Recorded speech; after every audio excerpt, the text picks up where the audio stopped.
তার মধ্যে প্রাইমারি স্কুলটা বা হাই স্কুলটা সেখানে কি শিক্ষা পাচ্ছে, কি ব্যবস্থাটা আছে, সেটা কিন্তু আমরা অনেকেই জানি।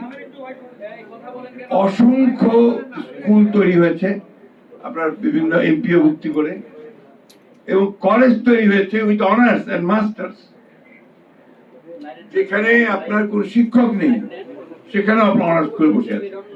দিনাজপুর গভর্নমেন্ট কলেজে যাওয়ার কিছু আগে আমার সুযোগ হয়েছিল। আমার চাকরি জীবনের শুরুতে আমি দিনাজপুর গভর্নমেন্ট কলেজে কাজ করেছিলাম।